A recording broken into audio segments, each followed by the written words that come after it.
ये लो भोजन पकड़ो। मैं पीतम साग के घर से लेकर के आया हूँ और जितनी जल्दी हो सके तुम और बच्चे पेट भर के भोजन कर लो, जितना खा सकते हो खा लो। क्योंकि पता है आज पीतम साग के घर पे मैंने जो करा है ना, जब उसे पता चलेगा तो वो ढूंढते ढूंढते मुझे यहाँ तक जरूर आएगा।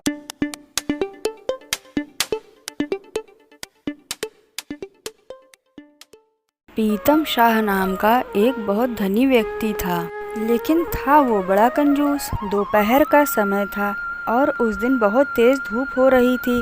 पीतम शाह एक पेड़ के नीचे आराम कर रहा था। आराम करते करते उसे हल्की सी नींद आ गई। तभी अचानक उसके सर पर कुछ गिरा जो कि बहुत छोटा सा था। पीतम शाह ने उठकर देखा। अरे ये क्या है? अरे ये तो खजूर लग रहा है। हाँ, खजूर ही तो है। खा कर देखता हूँ। अरे ये तो बड़ा स्वादिष्ट है, मीठा भी है और पका हुआ भी है। कहाँ से गिरा? लगता है इस पेड़ से गिरा है। अरे वाह, इस पेड़ पे तो बहुत सारे खजूर लगे हुए हैं। अगर मुझे मिल जाए तो मज़ा ही आ जाए। लेकिन मिलेंगे कैसे? पेड़ तो इतना ऊंचा है। हाँ, एक काम हो सकता है।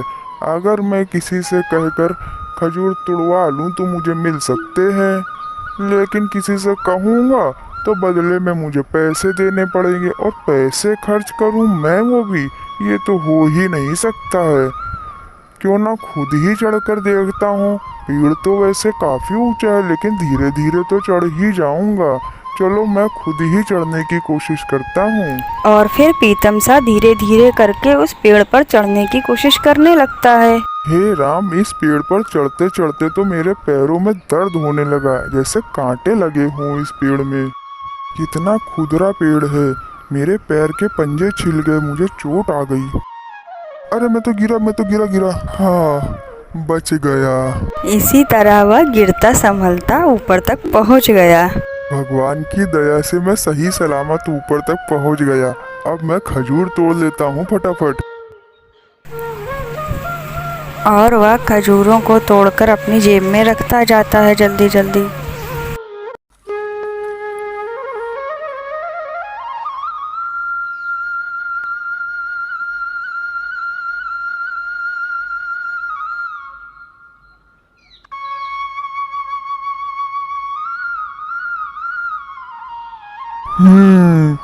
इतने खजूर बहुत हैं मेरे लिए। अब मुझे नीचे उतर जाना चाहिए। अरे ये तो बहुत ज्यादा नीचा है। इतना नीचे देख करके तो मुझे डर लग रहा है। अब मैं नीचे कैसे उतरूं? हे राम, कोई मुझे नीचे उतारो। हे भगवान, मैं अब नीचे कैसे उतरूं? मुझे तो बहुत डर लग रहा है। मैं ऊपर बेकारी चढ़ा था इन खजूर के लालच में। अब मैं नीचे कैसे उतरूं? भगवान मुझे नीचे उतारो। अरे ये क्या हुआ? पीतम शाह को बहुत डर लगने लगा ऊपर से नीचे देखने में, क्योंकि बहुत ऊंचा पेड़ था खजूर का और वो नीचे नहीं उतर पा रहा था। फिर क्या, फिर वो लगा प्रार्थना करने भगवान से, जो उसने कभी नहीं की थी पहले। हे भगवान, मेरी रक्षा करो। भगवान मुझे बचाओ। अगर मैं नीचे उतर गया भगवान तो पक्का 1000 लोगों को खाना खिलाऊंगा। भगवान मुझे किसी तरीका नीचे उतारो। भगवान मैं आपसे प्रार्थना करता हूँ। मैं पक्का बोलता हूँ कि मैं नीचे आ जाऊंगा तो 1000 लोगों को भोजन कराऊंगा। वह धीरे धीरे करके जैसे ही पेड़ के बीच में पहुंचता है, अपने मन में सोचता है, अब तो मैं बीच में आ गया हूँ और जमीन भी ज्यादा नीचे नहीं दिखाई दे रही है। हाँ, लेकिन यह है कि 1000 लोग बहुत ज़्यादा होंगे भोजन कराने के लिए। ऐसा करता हूँ भगवान जी कि मैं 500 लोगों को भोजन जरूर कराऊंगा। अगर नीचे आ गया तो मुझे नीचे उतार दो भगवान जी बस। भगवान तो समझदार हैं। भगवान जी जरूर समझ जाएंगे मेरी बात को कि इतना धन मैं कहाँ से लाऊंगा 1000 लोगों को भोजन कराने का। मैं 500 लोगों को भोजन कराऊंगा। धीरे धीरे उतरते उतरते पीतम शाह जमीन के एकदम पास में आ गया। जैसे ही उसने देखा कि अब तो जमीन पास में है, तभी उसने सोचा 500 लोगों को भोजन कराने में तो बहुत ज़्यादा धन लगेगा। ऐसा करूँगा, मैं अगर नीचे पहुँच गया ना तो मैं कुछ लोगों को भोजन करा दूंगा। एक बार बस नीचे पहुँच जाऊँ तो मैं कुछ लोगों को भोजन कराऊंगा। 500 लोग तो बहुत ज़्यादा हुए, मेरे पास कहाँ इतना धन रखा है। भगवान जी तो समझदार हैं, वो सब समझ जाएंगे। और आखिरकार पीतम शाह जमीन पर आ ही गया। और जमीन पर आते ही उसने फिर से एक बार सोचा, एक काम करता हूँ, क्यों ना मैं एक ही आदमी को भोजन करा दूं। हाँ, यही ठीक रहेगा। भगवान जी तो समझदार हैं, वो तो सब समझ जाएंगे। मैं एक ही आदमी को खाना खिलाऊंगा, यही ठीक रहेगा। और इसी तरह कंजूस प्रीतम सा 1000 से सीधे 1 पर आ गया। जैसे तैसे करके पेड़ से उतरने के बाद वह अपने घर की तरफ चल दिया, लेकिन घर जाते समय भी उसके मन में शांति नहीं थी। घर जाते जाते भी वो विचार विमर्श करता रहा कि अब आगे क्या करना चाहिए। और देखिए उसने क्या किया। अगर मैं एक आदमी को भोजन कराता भी हूँ तो एक आदमी भी अच्छा खासा खाना तो खा ही लेगा। मुझे कोई एक ऐसा आदमी ढूंढना चाहिए जो कम भोजन करता हो। ऐसा आदमी कहाँ मिलेगा? हाँ, एक आदमी है ऐसा, और उसका घर तो मेरे गांव में ही है। हाँ, इधर से जाते समय मैं उसके घर भी हो लूँगा, ये ठीक रहेगा। और उसे निमंत्रण दे आऊँगा कल के लिए, यही ठीक रहेगा। ऐसा विचार करते करते वह जनक दास के घर पहुंच जाता है जनक दास को निमंत्रण देने। अरे जनक दास, मैं सोच रहा हूँ कि कल किसी व्यक्ति को भोजन करा दूं। बहुत दिन से मैंने दान पुण्य नहीं किया ना, तो मेरा मन हो रहा था कुछ करने का, तो सोचा तुम्हें निमंत्रण दे दूं। तो तुम कल एक काम करना, दोपहर में मेरे घर आ जाना भोजन करने के लिए।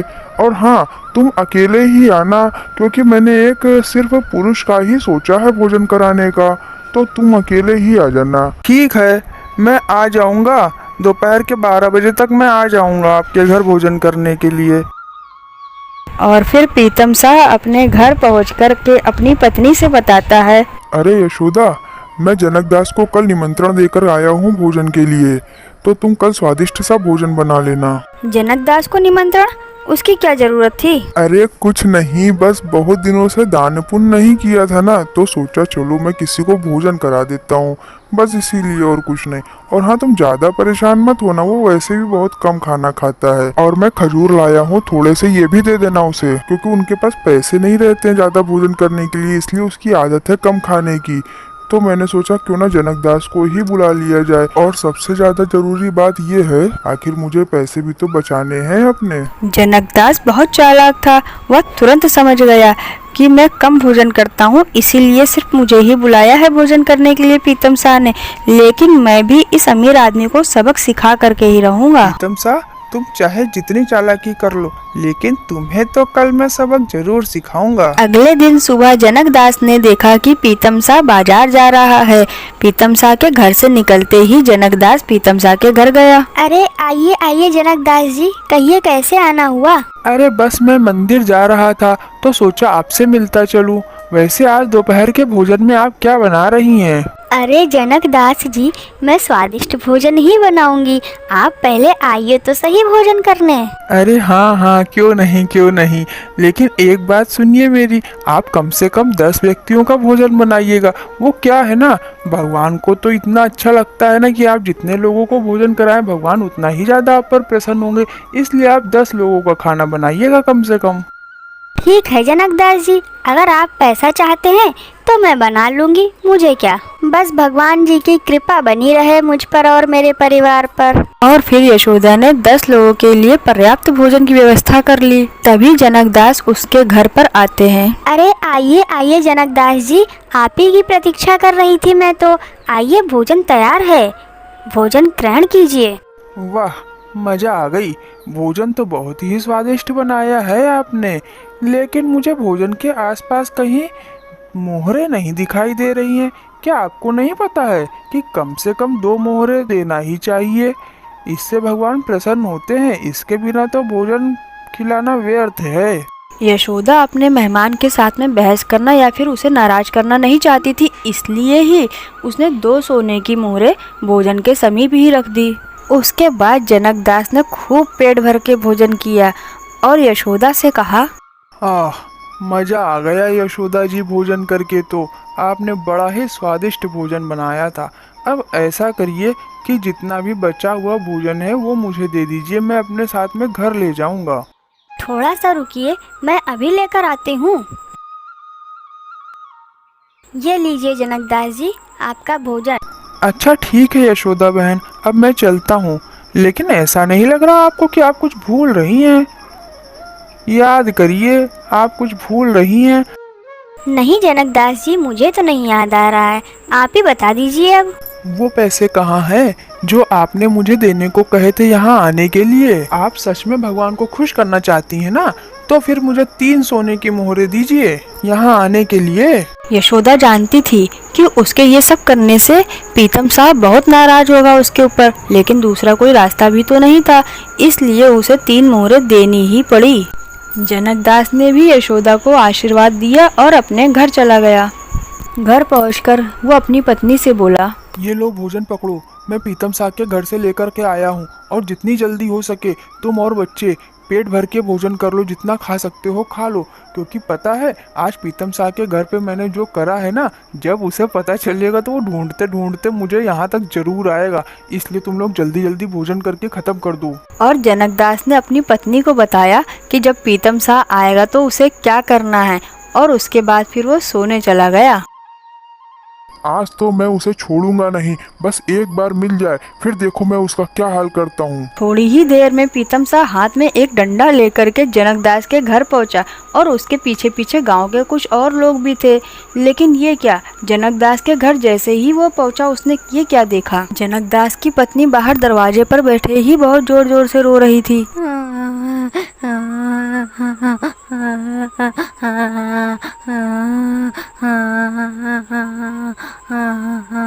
जैसे ही उसने पीतम साह को अपनी ओर आते देखा, वैसे ही वह जोर जोर से चिल्लाने लगी, खूनी हो, तुम खूनी हो, तुमने मेरे पति को मारने की कोशिश की है, तुम खूनी हो, तुमने मेरे पति को मारने की कोशिश की है, खूनी कहीं के। जब से वो तुम्हारे घर से आए हैं पता नहीं तुमने क्या खिला दिया, बस बीमार ही पड़े हैं, बहुत ज़्यादा बीमार है मेरे पति, तुमने ऐसा क्या खिला दिया, खूनी कहीं के, तुमने क्या खिला दिया मेरे पति को, तुम मारना चाहते थे, तुमने क्या खिला दिया मेरे पति को।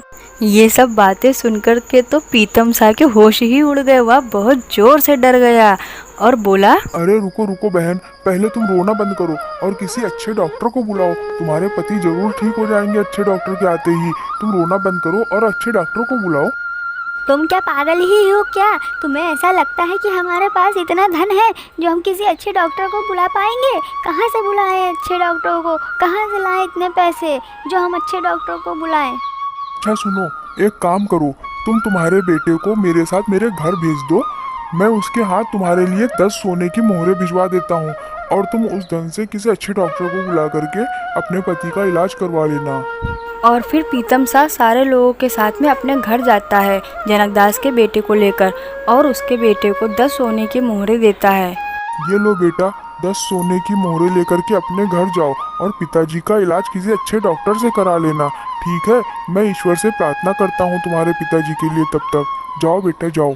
और फिर पीतम साह एक कोने में बैठ जाता है और ईश्वर से प्रार्थना करते हुए कहता है, हे भगवान, किसी तरह भी जनकदास को ठीक कर दीजिए, जनकदास ठीक हो जाए तो मैं 1000 लोगों को भोजन करवाऊंगा।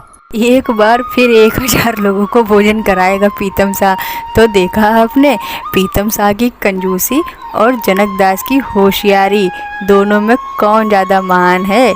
खैर कुछ भी हो, अगर हमारे पास धन है तो हमें दूसरों की सहायता जरूर करनी चाहिए, कंजूसी नहीं दिखानी चाहिए बिल्कुल भी। हर अमीर व्यक्ति को गरीब व्यक्तियों की सहायता करने की ही सोचनी चाहिए, पीतम साह की तरह कंजूसी नहीं दिखानी चाहिए।